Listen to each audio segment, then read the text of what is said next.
ప్రభునందు ప్రియులారా, దేవుని మహాకృప కనికరం బట్టి ఈ రాత్రి సమయంలో మరొకసారి దేవుని వాక్యం ధ్యానించడానికి ఆశపడుతున్న ప్రియులారా, ఉత్తమమైనది ఒక్కటే అనే విషయం మనం జ్ఞాపకం చేసుకుంటున్నాం. దానినే అవసరమైనది అని ఒక్కటే అనేది కూడా చెప్పచ్చు. ఉత్తమమైనది అనగా ప్రత్యేకమైనది, పవిత్రమైనది, ముఖ్యమైనది అని, అది ప్రాముఖ్యమైన విషయాన్ని జ్ఞాపకం చేస్తున్నాడు ఇక్కడ. లూకా సువార్త 10:40-42 వచనాల్లో మార్తా మరియల జీవితం గురించి ఉపమానం చూపించాడు ఇక్కడ. ఈ 10:40-42 వచనాల్లో మార్తా విస్తారమైన పని పెట్టుకునుట వలన చేత తొందరపడి ఆయన వద్దకు వచ్చి, ప్రభువా, నేను ఒంటరిగా పని చేయుచున్నాను, నా సహోదరు నన్ను విడిచిపెట్టినందున నీకు చింత లేదా? నాకు సహాయం చేయమని ఆమెతో చెప్పుమనేను. She's request to Christ God. Jesus అడుగుతుంది, అయ్యా, నేను ఈ చాలా పనులు, నాకు ఈ పనులను అలసిపోయాను, ఈ పనులతో నేను ఇబ్బంది పడుతుంటాను ఆయన, ఇదిగో నా సోదరి వచ్చి నేను నీ దగ్గర కూర్చొని నీ మాటలు వింటుంది నాయన, ఒకసారి నువ్వు చెప్పొచ్చు కదా నాయన అని అడుగుతుంది ప్రియులారా.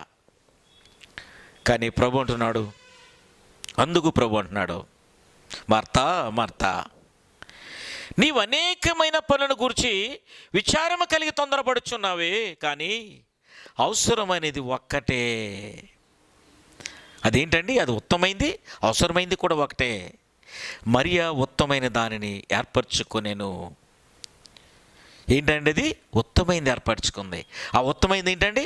ప్రభు పాదాల దగ్గర ఉంది, ప్రభు మాటలు వింటుంది ప్రియులారా. ప్రభు ఆ ఇంటికి వచ్చాడు, ఆ ప్రభు ఆ ఇంటిని ఆహ్వానించుకున్నాడు, ఆ ఇంటికి రావడానికి ఆయన ఇష్టపడ్డాడు. ఆ ఇల్లు యోగ్యమైంది చేయాలని ఉద్దేశంతో ఆయన వచ్చాడు ప్రియులారా.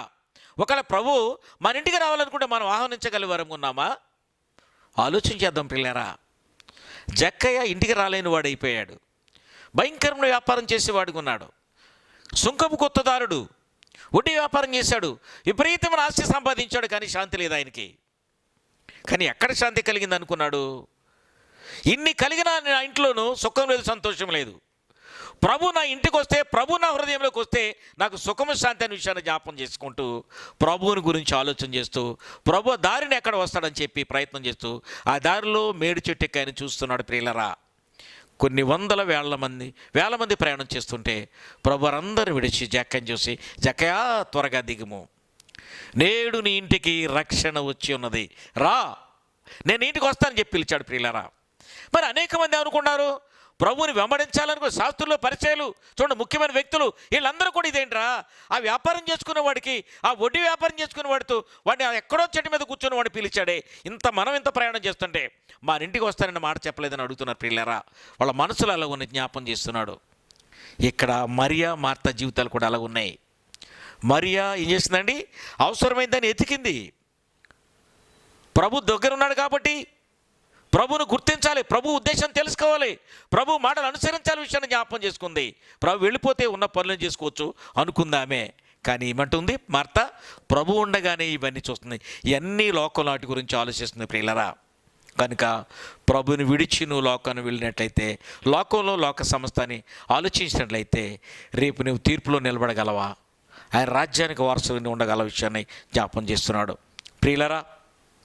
దీని భావం ఏదనగా 1 కొరింథీ 7:30 చెప్తున్నాడు చూడండి. ఏలయనగా ఈ లోకమునంట గతించున్నది. 2 విషయాలు మనకు కనబడుతున్నాయి ఇక్కడ. శారీరక అవసరాలు మానవునికి ముఖ్యమైనదే, కానీ దీనివల్ల దేవునికి ఇచ్చే సమయం, ఇచ్చే విషయంలో అశ్రద్ధ కలిగిన వారుగా మనం జీవిస్తున్నాం. ఏంటండి? శారీరక అవసరాల నిమిత్తం ఏం చేస్తున్నామంటే దేవునికి ఇచ్చే సమయాన్ని మనం సక్రమంగా ఇవ్వక దాంట్లో అశ్రద్ధ జీవితం కలిగి పడాలిగా. అంటే మార్తను పోలిన వారు ప్రపంచంలో అనేక మంది ఉన్నారు ప్రియులారా. మరి రెండవ వ్యక్తి ఎటువంటి వాళ్ళు అంటే ఆత్మీయ అవసరాలు కలిగే వారు ఉండాలి. మరియను ఎలా పోల్చాడంటే ఆత్మీయ జీవితానికి సాదృశ్యంగా పోల్చాడు. మరి మార్తను ఎలా పోల్చాడంటే శారీరక అవసరాల నిమిత్తం లోకాన్ని వెతికేటువంటి వ్యక్తిగా పోల్చాడు ప్రియులరా. అంటే ప్రభు విషయంలో, రక్షణ విషయంలో, దేవునితో ప్రార్థన విషయంలో, ఆయనతో సంబంధ విషయంలో కూడా అశ్రద్ధ భావన కలిగిన వ్యక్తిగా ఉంది. ఇక్కడ భయం ఉందే, భక్తి ఉంది, కానీ పర్వాలేదు అనుకునే స్థితిలో ఆమె కలిగి ఉంది. కానీ మరి అట్లాగే లేదు ప్రియులరా. దేవుని నీవు దగ్గరకు వచ్చినప్పుడు ఆయన దగ్గర చేరింది, మౌనంగా ఉంది, ఆయన పాదాల దగ్గర కూర్చుంది, ఆయన చెప్పిన మాటలు వినడానికి ప్రయత్నం చేస్తున్నాను ప్రియులరా. అనగా దేవునితో సహవాసం చేయటం ఆమె ఈ చేయట్లో బాధ్యతగా కలిగి ఉండాలి. మనం ఆత్మీయ అవసరాలంటే ఎలా ఉండాలి? దేవునితో సహవాసం చేసే విషయంలో బాధ్యత కలిగి ఉండాలి. మరియా ఈ పని చేసింది కాబట్టి ప్రభు ఏమన్నాడు? ఈమె ఉత్తమమైనది చేసింది. అయితే ఈమె అవసరమైంది ఒక్కటే, అది క్రీస్తు సన్నిధిలో కూర్చుండి ఆయన మాటలు వినుటయే. ఉత్తమైంది అనగా అది, అవసరమైంది ఒకటే అనగా అది ప్రియులరా. ఇవాళ మనం లోకంలో దేన్ని కోరుకుంటున్నాం ప్రియులరా? మానవుని అవసరము శరీర అవసరత, ఆత్మీయ అవసరత, శరీర అవసరం, తిండి, ఆహారం, బట్ట, వస్త్రాలు ఇవన్నీ కావాలి. ఇవన్నీ సంపాదించుకోవాలని అనుకుని ప్రభు సన్నిధిని గడిపే స్థితిని మర్చిపోతున్నాం. ఆదివారం అంతా దేవుని మందిరం వదిలేస్తున్నాం, దేవుని సన్నిధిలో గడిపే సమయాన్ని వదిలేస్తున్నాం, ఉపవాస కొడుకులు వదిలేస్తున్నాం, చూడండి ప్రత్యేక కొడుకులు వదిలేస్తున్నాం. దేవుని సేవకులు అనేక మంది స్వార్థ ప్రకటించినప్పుడు వారి వైపు చూడడానికి కూడా మన పనిలో పడి మర్చిపోతున్నాం ప్రియులరా. ఈ లోకం శాశ్వతం కాదు, మన జీవితం కూడా శాశ్వతం కాదు. విషయాన్ని జ్ఞాపం చేసుకోవాలి. శరీర అవసరత విషయంలో తప్పిపోతున్నారు, అనేక మంది ప్రయాణం చేస్తున్నారు. మార్త లాంటి జీవితాలు అనేక మందిని భూమి మీద ప్రియులారా. ఆత్మీయ అవసరత కలిగి మరిలాగా బ్రతికే జీవితాలు ఎంతమంది ఉన్నాయి? ఎక్కడైనా ఎప్పుడైనా ఆలోచన చేశామా? ఈ భూమి శాశ్వతం కాదు, ఈ భూమిలో ఉన్న అవసరాలు శాశ్వతం కాదు. ఈ తిండి, ఈ బట్ట, ఈ అవసరత, నివాసము ఇవన్నీ కూడా శాశ్వతం కాదు కదా. ఇవన్నీ దేవుడే మనకి ఇస్తాడనే విషయాన్ని నువ్వు ఎప్పుడైనా ఆలోచన చేసావు ప్రియులారా? అందుకే యెషయా గ్రంథం 55:6 చెప్తున్నాడు చూడండి. యెహోవా మీకు దొరుకు కాలం నందు ఆయనను వెదకుడి, ఆయన సమీపంలో ఉండగా ఆయన వేడుకోవాలి ప్రియులరా. ప్రభు సమీపంగా ఉన్నాడు కాబట్టి, మరియా ఆయన ఇంటికి వచ్చాడు కాబట్టి ఆయన పాదాల చెంత చేరి ప్రభు సన్నిధిలో ధ్యానం చేస్తూ ఆయన మాటలు మౌనంగా వింటుంది ప్రియులరా. ఈ లోక పనులన్నీ విడిచిపెట్టేసింది. కానీ మరియా అట్లా లేదే. ప్రభు వచ్చినా కానీ పట్టించుకోకుండా ఉంది. విస్తారమైన పనులు చూడండి, ఇల్లు తోడడం, కడగడం, ఆ యొక్క పాత్రలు శుభ్రం చేయటం, ఈ గొడవలు, ఈ బట్టలు ఉతుకోవడం, ఈ కార్యక్రమం ఉంది తప్ప ప్రభు నా ఇంటికి వచ్చాడు కదా, ప్రభు మాటలు వినాలని ఆలోచన లేకుండా పోయింది ప్రియులరా. అంటే ఎట్లా ఉంది పరిస్థితి? చాలామంది మందిరానికి వెళ్తారు. మందిరానికి వెళ్ళిన తర్వాత ఇల్లు తాళాలు వేసామా, అన్ని తలుపులన్నీ వేసామా, కిటికీలన్నీ వేసామా, భద్రంగా ఉన్నాయా, చుట్టుపక్కల వాళ్ళు ఎవరు లోపలి వెళ్లకుండా అన్ని బందోబస్తు చేసామా, గొళ్ళెలు వేసామా? దేవుని చిత్తం అయితే ఆయన చిత్తాన్ని ఎదిరించేవాడు, ఆపగలిగేవాడు ఎవడున్నాడండి? మేలు చేయవాడు ఆయన, కీడు చేయవాడు ఆయన. జాగ్రత్త. ఈ లోక అవసరాల నిమిత్తం ఆలోచించొద్దు. అవన్నీ తండ్రి సన్నిధిలో ఉంటే జ్ఞాపం చేసుకుంటున్నాడు. కానీ పరలోక అవసరాల గురించి ఆలోచన చేయి ప్రియులారా. రోమిలకు రాసిన పత్రిక 12:11 చెప్తున్నాడు చూడండి. ఆసక్తి విషయంలో మందులు కాక ఆత్మయందు తీవ్రత కలవారై ఉండుడి. ఎలా ఉండాలండి? ఆసక్తి విషయంలో మందులు కాక ఆత్మయందు తీవ్రత కలవారై ఉండుడి. ఈ లోకంలో మనకు పనులు, అనేక అవసరాలు, మనం జీవనోపాధి నిమిత్తము, బ్రతుకు నిమిత్తము, అన్న వస్త్రాలు, ఆహార పానీయాల నివాసము ఇవన్నీ మన అవసరమే. కానీ వీటి అందరూ దృష్టి ఉంచినట్లయితే మన ఆత్మీయ జీవితం ఎలా ఎదుగుతుంది ప్రియులరా? పరలోక ధనం అనేది మనకు చాలా అవసరం. దేవునితో సంబంధం కలిగి బాధ్యత కలిగి ప్రవర్తించే వారు ఉన్నట్లయితే పరలోక సంబంధాన్ని కలిగి బిడ్డలుగా ఉంటాం. ఆత్మీయ సంబంధమే పరలోక సంబంధము. ఏలోక అవసరాలు, ఏలోక సంబంధాలు, ఏలోక విషయాలను ఆలోచించినట్లయితే దేవుని రాజ్యానికి మన వారసులం కాలేం ప్రియులరా. ఆసక్తి విషయంలో మందులు కాక జాగ్రత్త ఉండాలి. ఎలా ఉండాలి? రోమ సంఘానికి పౌలు మాట్లాడుతున్నాడు. ఆత్మీయంగా ఉన్న తీవ్రత కలిగిన వారు ఉండాలి, ఆత్మయందు తీవ్రత కలిగిన వారు ఉండాలి. ఈలోక పనులు కానీ, ఈలోక అవసరాలు కానీ ఇవన్నీ స్టాండర్డ్ కాదు. బ్రతుకు నిమిత్తం ఇవన్నీ స్టాండర్డ్ కాదు. అన్న వస్త్రాలు, ఆహార పానీయాలన్నీ మామూలే. కానీ ప్రభుకి ఇచ్చే సమయాన్ని మనం ఇచ్చేవాళ్ళం ఉన్నాం ప్రియులరా. దేవునికి ఇచ్చే సమయాన్ని దేవునికి ఇవ్వాల. జాగ్రత్త. మహాచక్రవర్తి దావీదు ఆయన 40 సంవత్సరాలు ఏకదాడి పరిపాలన సాగించాడు. రాజ్యంలో ఉన్న మరి ఇశ్రాయేలుని పరిపాలించాడు. వారి క్షేమాన్ని చూశాడు, వారి అవసరాల నిమిత్తం చూశాడు, వారికి కావాల్సిన అన్నీ కూడా చేసుకుంటూ వచ్చాడు. ఎక్కడ కూడా దేవుని విడిచిపెట్టలేదండి. ఆయన కూర్చున్నా, లేచినా, మాట్లాడినా ఆయన సన్నిధినే గడిపాడు ప్రియులరా. దినమునకు ముమ్మారు ప్రార్థన చేశాడండి. మనం చేయగలుగుతున్నామా? ఉదయం లేవగానే ప్రభువా నీకు వందనాలు, రాత్రి అంతా క్షేమంగా కాపాడారు తండ్రి వందనాలు. ఇదిగో నాయన ఉదయం ఏం చేస్తారు మీ ఇష్టం నాయన, అంతే. ఏంటా ప్రార్థన దేవునికి అనుకూలమైందా? ప్రభా నీ కనులు తండ్రి సమస్త మీద నాయన నీ కన్ని దృష్టికి కనబడి సృష్టమంటూ లేదు నాయన. క్షేమంగా బ్రతికించారు, క్షేమంగా ఉంచారు తండ్రి, వందనాలు. ఈ ఉదయకాలం తండ్రి మీ చిత్తమైతే తండ్రి మీ కనికరంతో వాత్సల్యంతోనైనా మా పనుల్లో సహాయం చేయండి తండ్రి. అలాగే సృష్టిలో ప్రతి జీవిని కనికరించండి నాయన. ఈ ప్రార్థన మనం ఎప్పుడైనా చేసాం ప్రియులారా? దావీదు జీవితాన్ని జ్ఞాపం చేస్తున్నాడు. 104:23 చెప్తున్నాడు చూడండి. సాయంకాలం వరకు పాటుపడి తమ పనులు జరుపుకుంటే మనుషులు బయలుకు వెళుదురు. కానీ దీనికి కారణం మనుషులు అంటే ఎలాంటి ఆలోచన కలిగి ఉన్నారండి? ఉదయం నుంచి బయలుదేరి సాయంత్రం వరకు కూడా వెళ్తారండి. పని చేసుకుంటూ తన పనులు చేసుకుంటూ మనుషులు బయటకు వెళ్ళిపోతారట. తిరిగింటికి వచ్చే క్షేమంగా తిరిగి రాగలరా? రావాలంటే దేవుని చేతిలో ఉంది అనుమతి. జాగ్రత్త. వెళ్ళటం మనం ఉంటే కానీ తిరిగి వచ్చే యోగ్యత అనుమతి మనకు లేదు ప్రియులారా. కాబట్టి అట్లా ఉండాలి.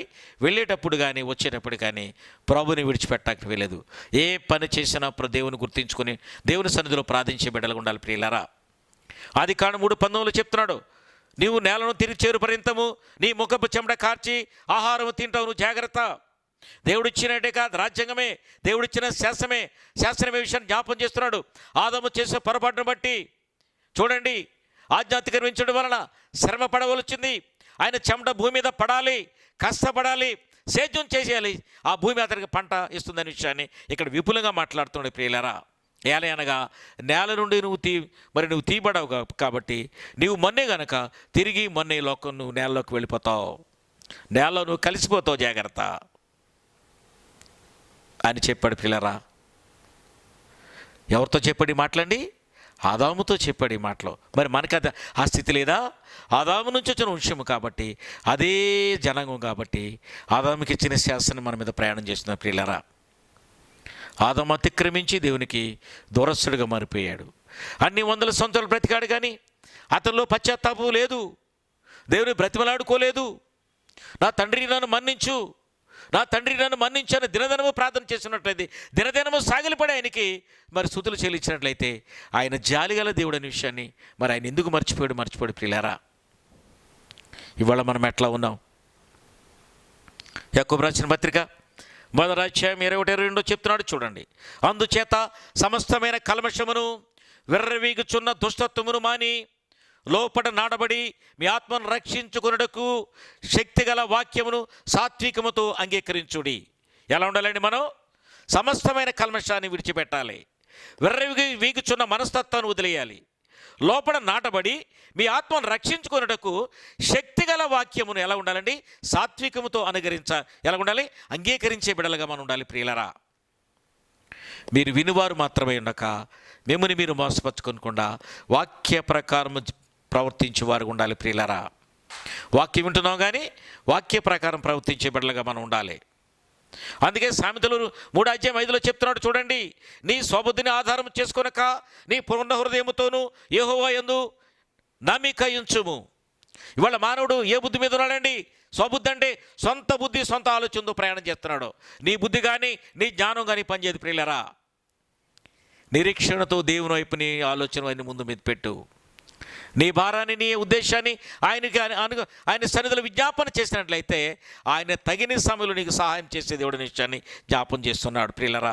అందుకే కీర్తన 16:11 చెప్తున్నాడు, దావీదు అంటున్నాడు, జీవ మార్గంలో నీవు నాకు తెలియజేసేది నాయన. ఏ మార్గం కావాలంటున్నాడు ఆయన? జీవ మార్గం, లోకంలో బ్రతకడానికి నీతి అనే మార్గము, సత్యం అనే మార్గము, సమాధానం అనే మార్గము, రక్షణ అనే మార్గము, చూడండి విశ్వాసం అనే మార్గము, సమాధానం అనే మార్గం, ప్రేమ అనే మార్గము, అది నన్ను యోగ్యమైంది నాయన, అది పరలోకం నుండి ఇటువంటి మార్గం అని చెప్తున్నాడు ప్రియులరా. అదే జీవ మార్గం అనే విషయాన్ని చెప్తున్నాడు ఆయన. జీవ మార్గం నీవు నాకు తెలియజేసేదు. నీ సన్నిధిని సంపూర్ణ సంతోషము కలదు. ఈ లోకంలో ఎన్ని కలిగిన సంతోషం లేదు నాయన. ఇంకా ఎంత కావాలన్నా, కొంత ఉన్నా ఇంకా కావాలని ఆలోచన, ఇంకా ఉండాలని ఆలోచన ప్రియులరా. మానవుని యొక్క ఆలోచనకి అవధులు లేకుండా పోయినాయి. మానవుని సంతోషానికి అవధులు లేకుండా పోయినాయి. పోటీతత్వం పెరిగింది. ప్రపంచమంతా పోటీగా ప్రయాణం చేసిన ప్రియులరా. మనసులు కూడా అట్లాగే ప్రయాణం చేస్తున్నారు. మనసులు కూడా. ఎఫెసీయులకు రాసిన పత్రిక 1:13 చెప్తున్నాడు చూడండి. ఇక్కడ మీరును సత్యవాక్యము అనగా మీ రక్షణ సువార్తను విని క్రీస్తునందు విశ్వాసం ఉంచి వాగ్దానము చేయబడిన ఆత్మ చేత ముద్రించబడిన వారుగా మీరు ఉండాలి. అంటే ఎలా ఉండాలి మనం? చెప్తున్నాడు ఇక్కడ, సత్యవాక్యము అనగా మీ రక్షణ సువార్తను విని క్రీస్తునందు విశ్వాసం ఉంచి వాగ్దానము చేయబడిన ఆత్మచేత ముద్రించబడిన వారు ఉండాలి. అంటే మీ ఆత్మ ఎలా ఉండాలండి? ముద్రించబడిందిగా ఉండాలనే విషయాన్ని జ్ఞాపం చేస్తున్నాడు. కాబట్టి ప్రియులారా, మనం ఎట్లా ఉన్నాం? ఏది కావాలని మనం కోరుకున్నాం ఎప్పుడైనా చూసామా? ఉత్తమైంది ఏంటి? ప్రభు సన్నిధి. మరియా ఉత్తమైంది కోరుకుంది, అవసరమైంది ఒక్కడని తెలుసుకుంది. కాబట్టి ప్రభు పాదాల దగ్గర చేరింది. నా అవసరాలన్నీ ఆయనే తీరుస్తాడు, నా సమస్యలన్నీ ఆయనే భరిస్తాడు, నా ఇరుకులో ఆయన సాయం చేస్తాడు, నా ఇబ్బందులో కాపాడేది ఆయనే, నా వ్యాధి నుంచి స్వస్థపరిచేది ఆయన, నా సమస్యను విడుదల కలిగించిన విషయాన్ని ఏం చేసిందండి? ఆయన పాదాల దగ్గర చేరి అన్నీ శ్రద్ధగా ఉంటుంది. ప్రియులారా, ఇప్పుడు పిలుస్తున్నాడు అమ్మా ఆయన పాదాల దగ్గరికి వచ్చినట్లయితే. ఇప్పుడు అనుకూల సమీద రక్షణ దినం. ఇదిగో ఆయన తలుపు తట్టుచున్నాడు. తలుపు వద్ద నుండి ఎవడైనా నా స్వరమేని తలుపు దగ్గరికి వచ్చినట్లయితే తలుపు తీస్తాను, నేనునో మీరునో కలిసి భోజనం చేస్తాను విషయం అని చెప్తున్నాడు. ప్రియులారా, ఆయన పిలుపు లోబడి బిడ్డలు ఉన్నామా? అలా ఉన్నట్లయితే దేవుడు మనకు సహాయం చేసే బిడ్డలు ఉంటాడు. దేవుడు మాట దీవించునుగాక. ఆమెన్.